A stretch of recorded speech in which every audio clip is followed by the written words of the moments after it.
strange, scary, and shocking that this mindset is on the United States Supreme Court. It shows the need for leadership by the Chief Justice.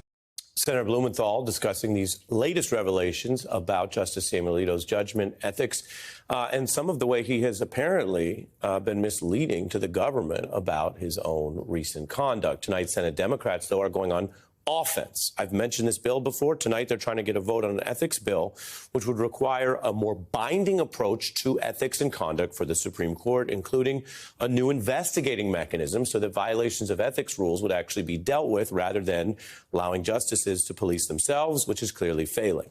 Now, you can see the bill is under debate right now on the Senate floor.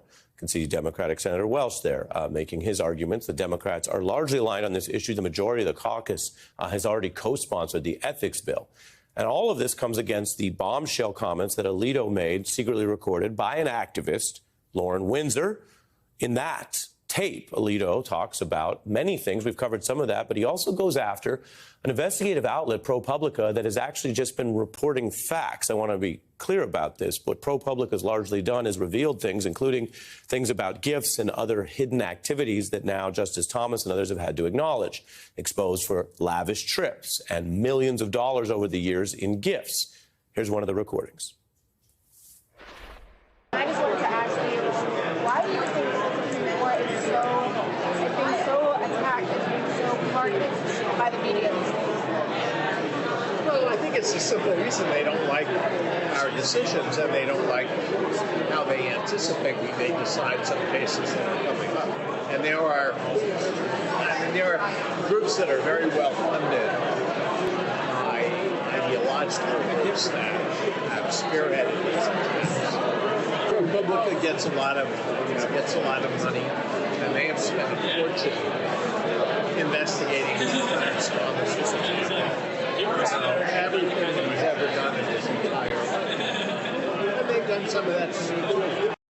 Those are some of Justice Alito's apparently unvarnished thoughts. There are groups that spend money on the left, right, and across the spectrum dealing with legal issues in the Supreme Court. But again, some of the key exposés here have uncovered facts that were hidden, especially for Justice Thomas. Now, Windsor, we should note, approaches conservatives and sort of pretends to be an ally and then secretly records the comments. So that's a context for what you're hearing. The growing crisis of confidence also highlighting a lot of problems for Republicans. Today, Republican senators said that what are basic terms here, remember, Thomas took millions of dollars, some of it in secret. Members of Congress would be in a lot of trouble for secretly doing that. And yet now, in an effort to, I guess, defend anything on the court, Republican senators are saying that this would interfere to have basic ethics rules. I think it's just a campaign of harassment against the Supreme Court in order to try to undermine public confidence. And I think it's dangerous, frankly.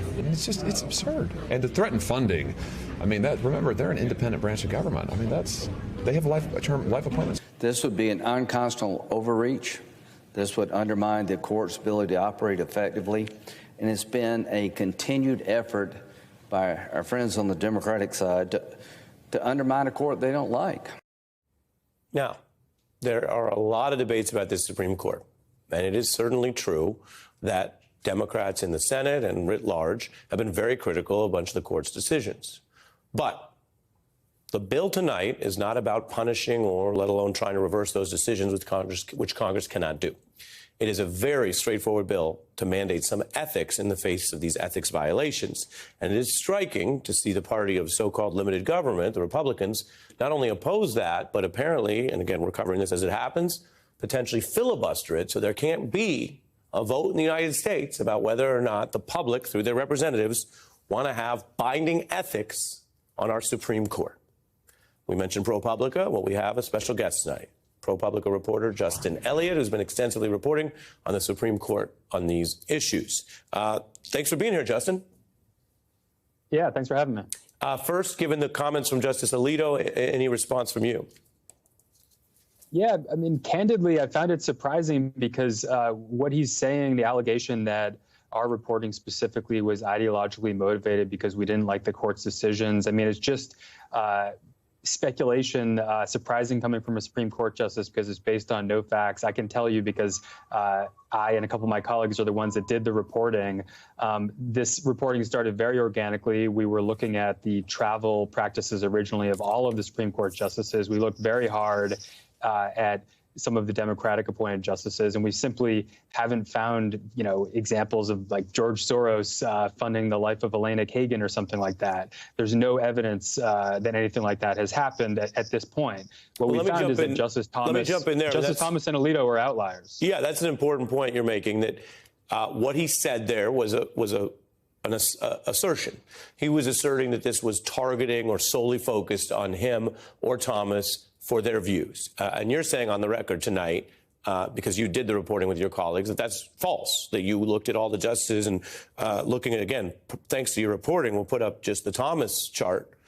People can take in the facts themselves, but it would look like the type of money that Thomas is taking, sometimes dwarfing his salary, would be the issue that would engender more coverage for him. So go ahead to the point you were making. Yeah, I mean, again, how this started, again, I'm the one that did it with my colleagues, is we had a stack of U.S. Marshals documents that were highly redacted detailing the travel of justices, and we started picking out references to private jets. Didn't even have the justices' names there, so we didn't know who we were looking at. Through months of reporting, we were able to piece together these original stories showing that Justice Thomas was having his life subsidized by a major political donor, billionaire Harlan Crow, paying for luxury vacations, private jets, and the like. Later learned and reported that Harlan Crow, for example, was paying private school tuition for Justice Thomas's relative that he was raising as a son. If we found, and during that reporting, or if we found now again that there was some liberal billionaire doing something similar for Justice Sotomayor, we would be happy to report that. And if anyone out there has any information, you can find my contact info very easily on our stories.